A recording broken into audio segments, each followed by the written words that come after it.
face to face. Sometimes you have people not.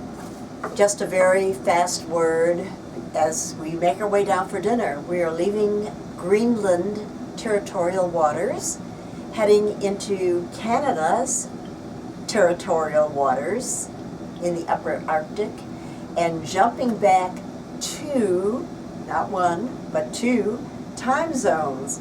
So tonight we set our watches back 2 hours. Come with us next into the Canadian High Arctic. There you go. Thank you. Look how nice and neat our room looks after turn down service.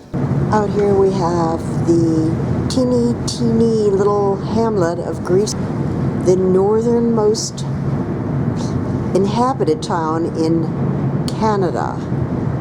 It's very foggy out, and we're waiting for customs to come on board if they haven't yet and release the ship so we can go ashore.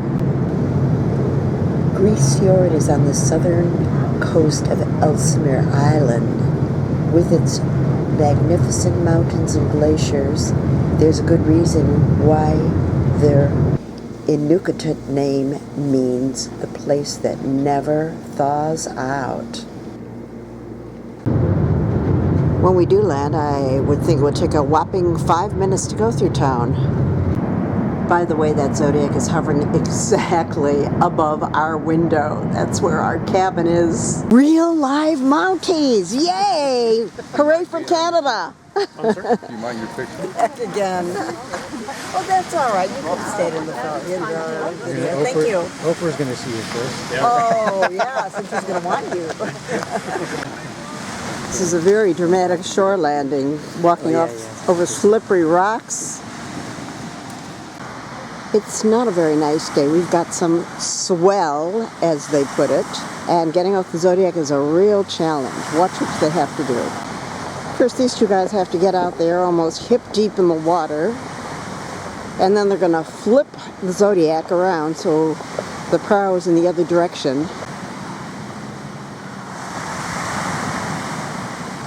I would think that this occurrence today is a real celebration for the town, since there are almost as many people on board the ship as who live in this hamlet.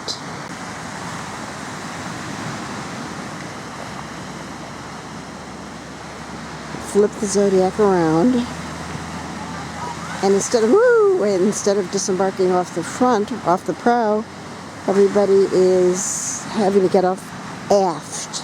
The getting off is not the hard part. The difficult part is keeping your footing on the very slippery stones.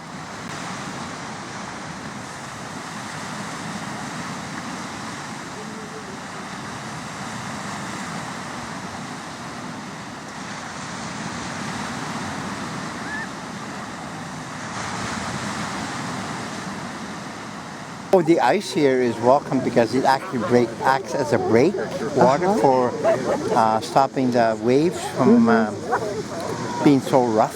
It's a very good deterrent for keeping the calm waters. Located at Craig Harbor, which the guys will explain to you. Now there's the Maple Leaf. Welcome to Canada. Welcome to the hamlet of Grise Fjord. This is their gymnasium.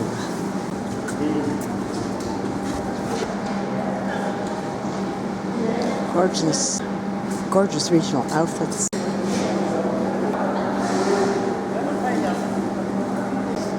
I don't know if any of you are old enough to remember the cartoons of Dudley Do-Right, the Royal Canadian Mounties, and Boris and Natasha. I take it for granted that's a spotted seal, but I'm sure they will tell us. I can't hear very well, it just vibrates off the high gymnasium.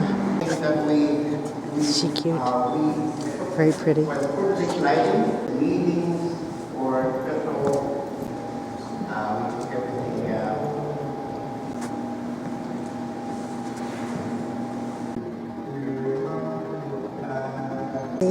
Live narwhal instead of eat one. Planes come in twice a week with supplies. It owes its English name to a Norwegian explorer who called it the Norwegian word for Pig Fjord. It seems that the sounds made by the many walrus here reminded him of pigs grunting. I understand. It's called throat singing.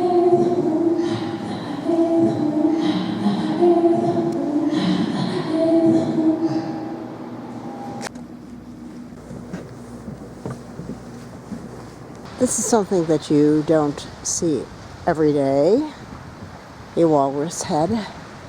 As I understand it from the Mounties, there are plenty of walruses around here, and they go out hunting at night. And he said you can hear the gunshots all night, but only the natives are allowed to hunt walrus and polar bear, narwhals. I'd like to see a live one. And I guess parts of the walrus remains. Yum, yum. So blue.